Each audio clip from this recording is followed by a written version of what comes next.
நான் ஏற்கனவே சொன்னேன், அவனை நம்பாத, அவன் திருட்டு பையன், அவனை நம்பி நீ அவனை காதல் பண்ணினா நிச்சயமாக அவனுக்கு அவன் வாழ்க்கை தரமாட்டான்னு நான் சொன்னேன்.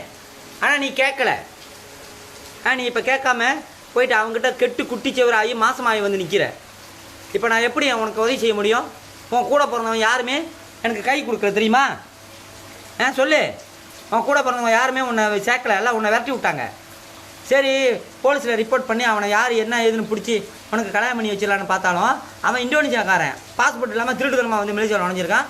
அது தெரியாத நீ போய்ட்டு அவனை காதல் பண்ணியிருக்க. சொல்லு, நியாயமா காதல் பண்ணதே? காதல் பண்ணது மட்டும் இல்லாமல் மாதமாகி வந்து நிற்கிற. சரி, உனக்கு நல்ல ஒரு இடத்துல மாப்பிள்ளை பார்த்துருந்தேன், கல்யாணம் பண்ணி சீரு சிறப்பமாக உன்னை அனுப்பலான்னு பார்த்தா இந்த மாதிரி கெட்டு குட்டிச்சவரை வந்து நின்னீங்கன்னா எப்படி? நான் இப்போ என்ன பேச முடியும் அவங்ககிட்ட? சொல்லு, நியாயமா நீ பேச, நீ செஞ்சுது. என்ன குறுன்னு முழிச்சிக்கிட்டு இருக்க? இப்போ வந்து வயிற்ற வலிக்குதுன்னு வந்து உக்காந்துருக்க. பிள்ளை பிறந்தா உன்னை யார் பார்க்குறது? ஏதோ ஸ்கேன் பண்ணி உன்னை பார்த்தா ஒரு பிள்ளையாக இருந்தால் பரவாயில்லன்னு பார்த்தா 4 பிள்ளையா? இப்போ மாவுட்டு விற்கிற வேலை என்னன்னு தெரியுமா?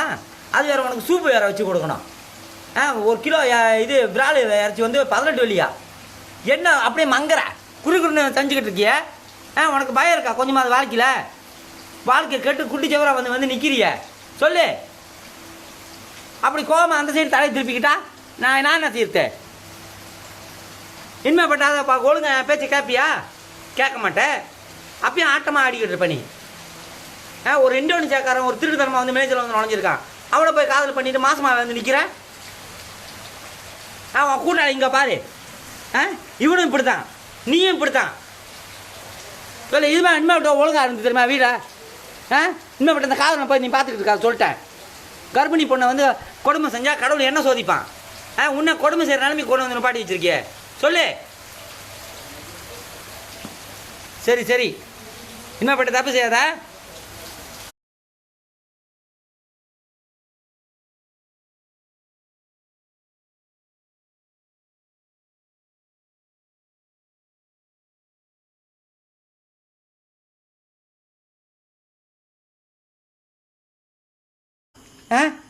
வாழ்க்கையில் கொஞ்சம் கூட அக்கறை இல்லாமல் இங்கே சுற்றிக்கிட்டு இந்த மாதிரி இருக்கியே. வாழ்க்கையில் முன்னுக்கு வரணும் உனக்கு என்னல்ல?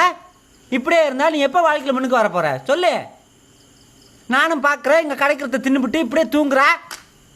அவனா இங்கே டேபிளுக்கு வந்துடுற, டேபிளில் வந்து படுத்து தூங்கிட்டு இருக்க நீ. எப்போ நீ வீடு வாங்கி எப்போ காடி வாங்குறது? சொல்லு. இப்படியே தின்னுட்டு இப்படியே இருக்கலான்னு பார்க்குறியா நீ? கொஞ்சமாவது வாழ்க்கையில் உனக்கு பயம் இருக்கா? ஒரு காலை ஏஞ்சி வேலைக்கு போகணும், கரெக்டாக டியூட்டியில் போய் ஜாயின் பண்ணணும்னு நினச்சியா? சொல்லு.